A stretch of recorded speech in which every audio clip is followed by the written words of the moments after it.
Hi there, thank you for joining me this Sunday morning. I don't know if you've ever been at a wedding where you've seen the bride and groom light the centre candle using two outside candles which are already lit. Now, on one occasion, the minister whispered instructions to the couple and said, each of you take the candles on the outside and light the centre one, then blow your individual ones out. He explained that the blowing out of the two outer candles represented the couple's surrender of their individual freedom. And the groom suddenly thought about it and whispered back, would it be all right if I just blew out her candle? Not bad. Many years ago there was a programme made by Richard Branson where contestants were judged on their decision and risk-taking. In fact, Branson encouraged risk-taking, togetherness, kindness and good judgment. In one of the series, Branson was a taxi driver, and as he drove he listened to the conversation in the back of the car, and from what he heard he immediately asked two people from the programme. Eavesdropping may not exactly be ideal, but I kind of liked his idea.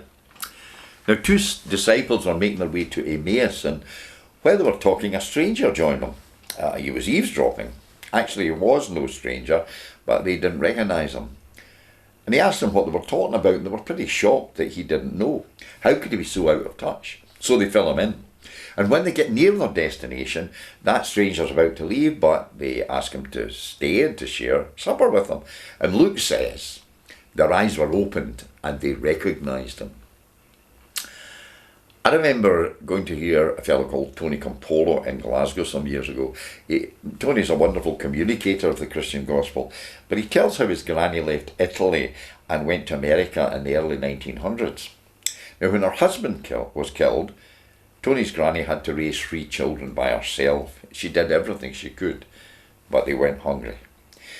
She decided she would have to hand them over to an orphanage. And with a depression, she began to walk down to the Hudson River. Did she intend to drown? Who knows? Or was she just going to disappear so that her children could have a better life? No one knows. But on her way, she was stopped by a young man. And he set in motion a miracle of compassion that saved Granny's life and changed the lives of her children forever. When he heard the story, he gave her money and food. He arranged a job for her.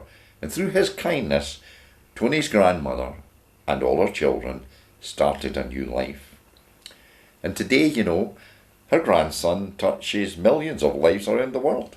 Would we ever have heard of him if it had not been for that young man? And I think that's the way it happens. A giant hand doesn't come out of the sky. It's often through somebody who does not even know that they are being God's agent. It could even be you. And unknown, you have made that kind of difference to somebody. The same kind of difference made to those 2 fellows on the road to Emmaus. Again, thank you for joining with me, and God bless you.